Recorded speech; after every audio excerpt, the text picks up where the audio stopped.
Yo digo que la curación es la pérdida del miedo que se produce cuando evidentemente le perdemos el miedo al cambio.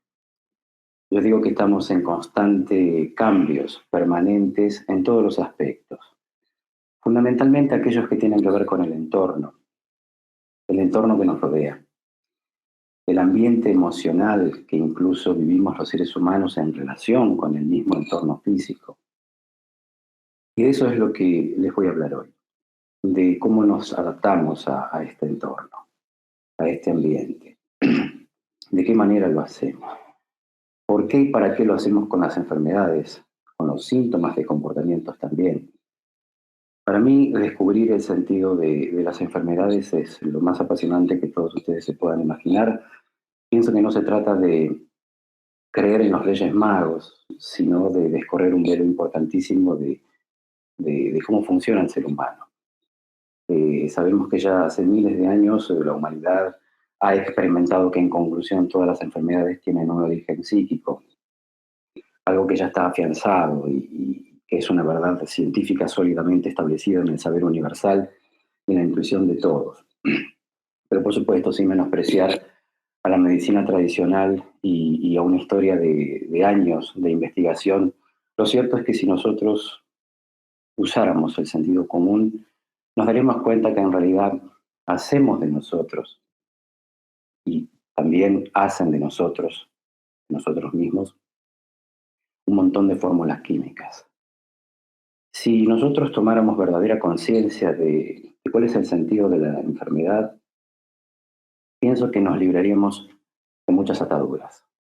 Entre esas ataduras más significativas, pienso que están las ataduras con el tiempo, sobre todas las cosas.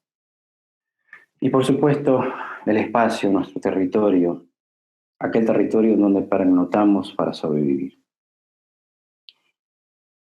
Para adaptarse a este entorno, a este ambiente, evidentemente el ser humano tuvo que desarrollar con el paso del tiempo programas biológicos de supervivencia que están grabados en nuestro cerebro, en nuestras células. Es decir, el cerebro biológico actúa solo en función de mantener vivo al individuo en el instante siguiente.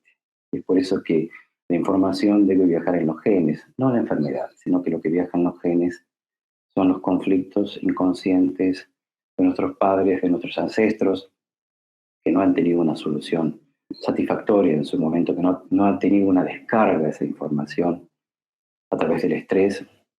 Y es por eso que al no poder, al no sentir que uno tiene la capacidad, al sentir que uno no tiene o no cuenta con esa capacidad de poder expresar y decir aquellas cosas que uno siente en el momento del estrés, evidentemente lo que ocurre en ese momento es que codificamos y todo se transforma en un código, el código biológico, aquel que subyace a nivel de nuestro inconsciente y que produce lo que nosotros conocemos como la llamada enfermedad.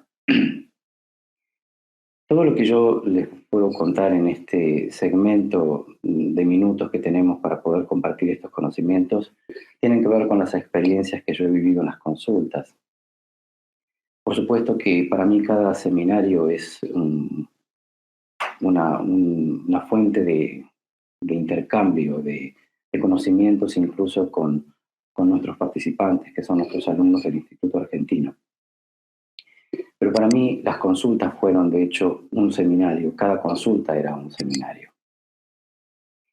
Y creo que ahí está la experiencia del terapeuta en descodificación biológica cuando logra darse cuenta que después de muchas experiencias, conociendo al ser humano en relación con sus conflictos y sus enfermedades, uno evidentemente va conociendo un patrón que incluso empieza a incorporarse en las células del terapeuta, porque estos patrones conocidos son patrones que tienen que ver con absolutamente con todos los seres humanos que tenemos los mismos programas, la misma base de programas que hacen que nosotros reaccionemos ante el estrés o que tengamos una actitud previa ante nuestros conflictos. Entonces, para poder transmitir este conocimiento de una manera más sencilla, voy a ver si puedo usar palabras un poco más sencillas. Cuando hablamos del miedo al cambio, me refiero precisamente a que cuando el ser humano no está dispuesto a sacrificar aquellas cosas que le convienen en relación con la supervivencia, aparecen los miedos irracionales. Estos miedos irracionales, que obviamente son irracionales desde el punto de vista de la observación de nuestra conciencia, que es limitada, son miedos que tienen que ver con la supervivencia. Hay 7 formas en que el ser humano se puede enfermar, o 7 necesidades básicas por las cuales el ser humano se enferma cuando no se pueden cubrir estas necesidades. Que son, por ejemplo, la alimentación, la reproducción, la defensa del territorio primitivo, la valorización, la comunicación, la identidad y la pertenencia. Esos son los 7 conflictos biológicos arcaicos que afectan a humanos y animales por igual. Por eso cualquier experiencia que vivamos, sea cual fuere, siempre se va a encasillar en esas realidades biológicas. Es decir, no podemos escapar a las leyes biológicas. Si cuando no podemos cubrir una necesidad hay estrés. Y estas son las necesidades básicas para las cuales el ser humano se enferma. Alimentación, todo lo que tiene que ver con la protección, con la madre. Necesidad de alimentarse y no poder, produce estrés. La alimentación, por supuesto, entendida y comprendida desde lo biológico, claro, tiene que ver con esas necesidades de protección en relación con la madre. Cuando una persona no puede resolver el conflicto que hace que esa persona se sienta abandonada, el conflicto de abandono, cuando siente que no puede resolver ese conflicto en relación con la madre, lo que hace la biología es preparar a esa persona para un nuevo ambiente. Ahí hay un cambio. Por supuesto que como no podemos hacer este cambio, es profeso, el ser humano no cuenta muchas veces con esa capacidad de poder lograr estos cambios, es decir, que significaría superar las vivencias. De ahí viene la palabra supervivencia, superar la vivencia. Pues el ser humano se encuentra en este conflicto en donde evidentemente no cuenta con la capacidad de poder superar esas vivencias conflictivas, que son interpretaciones metafóricas, muchas veces en tonalidad conflictiva, es que ahí aparece la madre del borrego, digo yo, que cuando en la consulta una persona se hace consciente de cuál es esa vivencia, esa interpretación psíquica, esa vivencia emocional del conflicto, esa interpretación de la realidad que ha hecho esa persona en un momento de estrés, eso va a determinar prácticamente los comportamientos emocionales de ese individuo. Vale decir que cuando el ser humano está confrontado a resolver numerosos problemas, obviamente con esos problemas evolucionan y por eso evolucionamos todos con esos problemas, evidentemente cuando nos asalta una situación, un acontecimiento que no esperábamos, una situación en el que no contamos con esa actitud previa, con esa inteligencia emocional, no tenemos respuestas psicológicas para lo que nos está ocurriendo en el momento de ese estrés específico. Evidentemente, cuando hacemos un shock emocional, cuando nos impactamos emocionalmente, todo cambia. Hay un cambio abrupto del ambiente, hay un cambio estrepitoso muchas veces del entorno que nos rodea.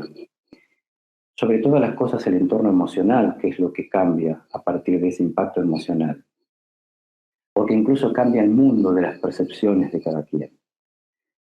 El mundo de nuestras percepciones se ve de alguna manera alterado, precisamente porque no podemos encontrar una respuesta que nos alivie internamente.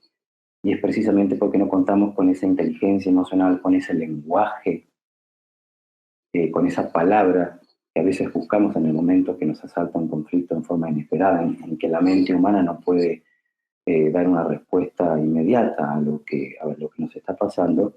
Evidentemente, quien resuelve finalmente ese conflicto que no se puede resolver ni con la mente ni con el cuerpo es nuestro cerebro. Evidentemente tenemos un cerebro que funciona como una caja de fusibles. como una casa. Imagínense ustedes una casa con una instalación eléctrica y de pronto hay una sobrecarga de energía eléctrica y de pronto saltan los disyuntores y cuando saltan los disyuntores se salva toda la instalación eléctrica. Haciendo esta comparación con nuestro cerebro, como para poder comprender y poder ilustrar mejor cómo es que nos enfermamos, podríamos comparar a nuestro cerebro con una caja de fusibles. De hecho, de momento en que vivimos un shock emocional, salta la caja de fusibles, saltan los disyuntores y evidentemente lo que pasa a nivel biológico, no quiero entrar en términos muy científicos porque no es la idea de esta conferencia, por lo menos en esta conferencia, es que se produce un impacto emocional que obviamente se termina biologizando, ese shock emocional, esa sobrecarga energética se termina biologizando en una zona específica de nuestro cerebro. Cuando ocurre eso, obviamente, el ser humano, lo que se produce en el individuo es una ruptura de campo, un desequilibrio en el cuerpo. Y a partir de ese momento en que se produce un desequilibrio en el cuerpo, esa persona cambia su comportamiento emocional. El mundo de sus percepciones cambia a partir de ese acontecimiento que asaltó a ese individuo en forma inesperada. Y cuando decimos que es un conflicto vital para ese individuo que acaba de vivir ese conflicto, decimos que se trata de un conflicto relacionado directamente con la supervivencia.